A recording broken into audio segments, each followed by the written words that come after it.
Maganda pa kayo sa araw mga kabutingting.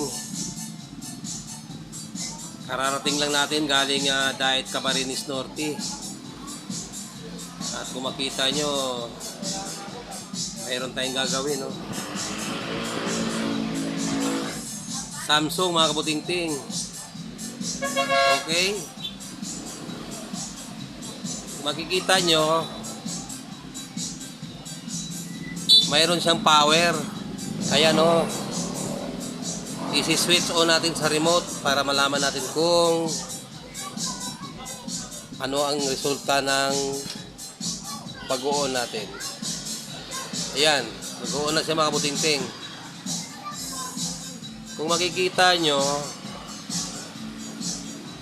pinower on natin siya, di ba? Pero nagbalik sa pagka-standby ang kanyang ilaw. Para bang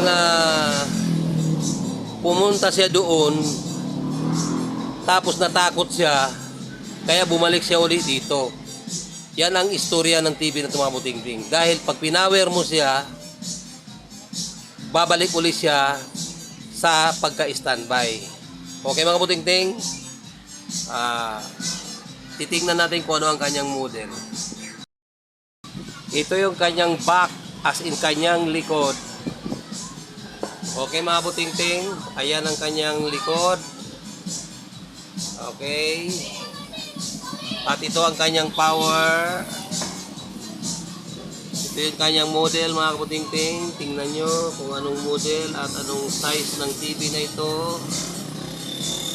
Ang model niya mga kabutingting ay ito, UE 50 HU 7000R. Okay mga kabutingting, i-open muna natin ang likod para malaman kung ano ang issue. Mga kabutingting, nabuksan ko na yung takip. Nahubaran ko na siya mga kabutingting. Nahubaran ko na. Makita nyo mga kabutingting, ito yung kanyang mga katangian. Ito yung kanyang motherboard. Okay mga kabutingting. Tapos yung kanyang T-con nasa ilalim nito. At ito ang kanyang power board. Kung makikita nyo mga kabutingting, ay parang alam ko na ang issue. Kung makikita nyo ito, okay mga kabutingting, pero bago natin yan siya gagalawin, at titingnan muna natin kung mayroon ba siyang voltahe dito sa kanyang mga diode. Diode ito, 1, 2, 3, 4, tapos 5. 5 diode, titignan natin kung may kuryente. Okay mga kabutingting? Mga kabutingting, mag-voltage checking tayo. Ipaplug-in muna natin yung kanyang AC cord dito sa kanyang mahiwagang butas. Susok-sok natin dyan. At kung makikita nyo mga kabutingting, may ilaw na siya. At kapag ipipindot natin yung ilaw, okay, nag-on naman siya. Parang pumunta siya doon, tapos bumabalik uli. Iwan natin, alamin natin mga kabutingting kung bakit pag pumunta siya doon, bumabalik agad. So, pupuntahan natin yung doon na sinasabi ko sa inyo. Dito yun mga kabutingting. Dito yung doon. Yung doon na pinuntahan ng ilaw kung bakit bumabalik agad. Voltage measurement tayo. Dito tayo sa isang diode nito. Sa isang diode na ito mga kabutingting, mayroon siyang 5.2 volts. Na ang ibig sabihin ng voltahe na yan, yan yung standby niya na nagmumula dito, na kapag ino-on mo sa kanyang power o kaya sa remote, ay pupunta siya dito. pero bumabalik din kaagad. Okay, meron siyang 5 volts. Ngayon, dapat mga kabutingting, dito sa mga diode na ito, mayroon din dapat mga voltahe yan. Kasi pag walang mga voltahe niya mga kabutingting, maaaring may issue nga. Kumbaga sa salitang English, dapat present ang voltahe niyan. Dahil kapag kaya ni absent, malamang nag-cutting classes. Okay mga kabutingting? Sa unang diode sa baba, testingin natin kung may voltahe ba. Okay mga kabutingting? Itlog. Ibig sabihin ng itlog, wala. 0. May isa. Ito pa. Itlog din. Pagdating dito, itlog pa rin mga kabutingting. At sa pang-apat,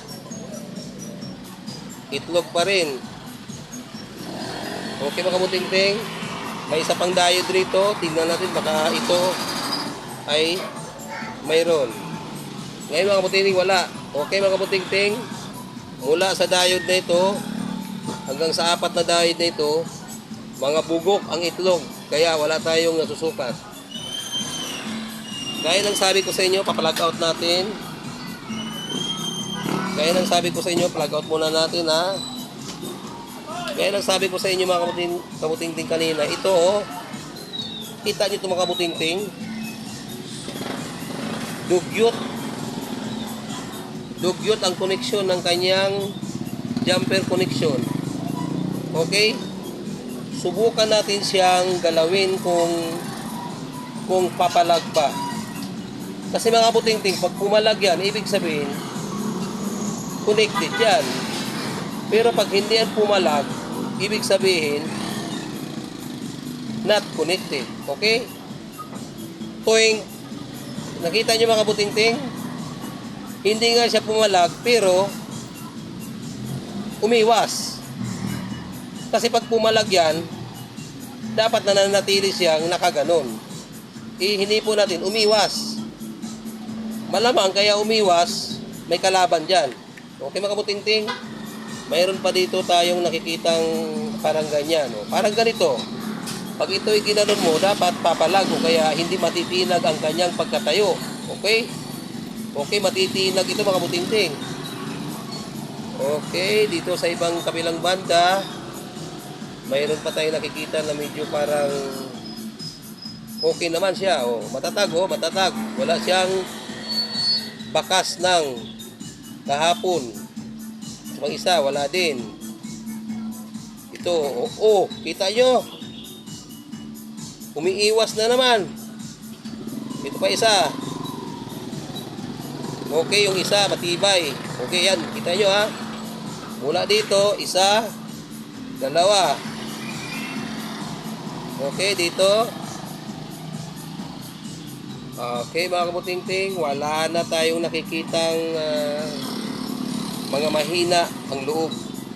Ito. Okay, malakas ito. Walang kagalaw-galaw pa. Okay? Okay din. Okay. So, nang makita natin, ito ay nung ating ginalaw ay hindi siya pumalag, bagkus umiwas. So, lalagyan natin siya ng matibay at walang palag. Okay? Pati itong isa, para malaman natin kung ito lang ang issue niya, kung bakit ang ilaw ng standby niya ay bumabalik agad, ayaw niyang tumuloy sa kanyang patutunguhan. Okay mga kabutingting? Palitan ko muna yan ng jumper connection. Jumper connection lang naman yan mga kabutingting. Medyo dugyot na ang pagmumukha, kaya ganyan ang itsura. Okay, palitan ko muna. Lalagyan ko na siya ng connection, no? Kung makita mo yung connection kanina dyan, medyo lulugo-lugo. Pati dun sa may taas, nilagyan ko na. Pati yung katabi niya, pinalitan ko na rin. Okay mga kabutingting, plug in.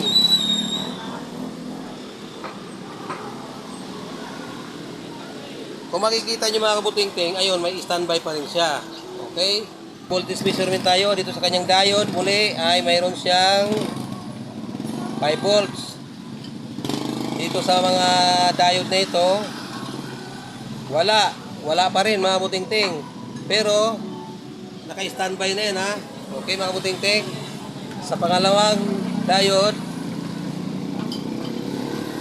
wala pa rin mga kabuting-ting.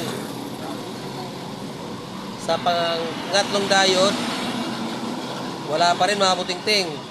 Sa pang-apat, wala pa rin mga kabuting-ting. At kung maalala nyo, may isa pa ditong diode. Ito, tingnan natin kung ano. Okay mga kabuting-ting, yung isang diode sa gawing backlight may kuryente na. Okay mga kabuting-ting, itong apat na diode walang voltahe. Ngayon isi-switch on natin. Pipindutin natin tong power niya kung hindi na ba matatakot yung ilaw na yan na pupunta doon.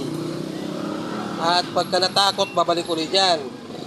Kung hindi na babalik at hindi na matatakot yung ilaw na yan, malamang okay na ang unit na to. Pipindutin ko ito mga kabuting-ting. Okay? Mga kabuting-ting, kumikindat ang kanyang ilaw at nawala. Pagmasdan nyo mga kabuting-ting, ang butas-butas na pagmumukha ng kanyang backlight ay lumiliwanag na dati kanina ay wala. At kung makita nyo ang ilaw dito sa kanyang standby ay wala na rin. Ngayon, voltage measurement tayo muli. Titignan natin itong diode na ito na kung kanina wala. Tingnan natin kung mayroon na ba. Kasi nag-working na yung ating butas-butas na pagmumukha ng ilaw ng backlight ay nag-working na. Kung makita nyo yung ilaw na, di ba? Titignan natin kung kung may voltahe ba itong diode na ito. Ayun na mga kabuting-ting, makita nyo? May 13 volts siya. At yung pangalawa, 13 volts pa rin. Yung pangatlo, 13 volts pa rin. Yung pang-apat, 13 volts. Okay mga kabuting-ting, ang ibig sabihin pala sa TV na to, kapag hindi gumagana ang unit ng TV na ito, ay walang voltahe dito sa mga diode dito. Ang mayroon lang ito. Okay mga kabuting-ting, ngayon nung nag-working na yung ating TV, ay nagkaroon na siya ng mga voltahe at dito sa backlight. Ngayon, para malaman natin kung mayroon bang display ito, titignan natin, sisilipin natin. Ayun mga kabuting-ting, kung makita nyo, no cable connected. HDMI. No signal. Okay mga kabuting-ting? Kukunikan ko muna siya ng signal. Ito na mga kabuting-ting. Kung makita nyo, may picture na siya. At naka-antena na tayo kaya medyo malabo. Okay mga kabuting-ting, tatakpan ko muna ang unit na ito para sa ating final test. Para malagyan natin ng magandang koneksyon. Kasi malayo yung aking koneksyon cable. Hindi umabot. Ang importante, may picture na siya. Tatakpan ko muna ang kabuting-ting para maayos natin siyang matisting. Plug in. Kita nyo may ilaw na. At smart TV na rin siya mga kabuting-ting. Okay mga kabuting-ting. Makita nyo maganda na ang kanyang palabas. Okay. Okay na ang TV mga kabuting-ting. Kung titingnan nyo, napakasimple lang ng kanyang sira. Pero sa taong walang idea, ay medyo mahihirapan din na gawin ang ganitong klaseng issue ng TV. Okay mga kabuting-ting, are you the problem? If you are not understand yourself, don't forget to like, share, and subscribe.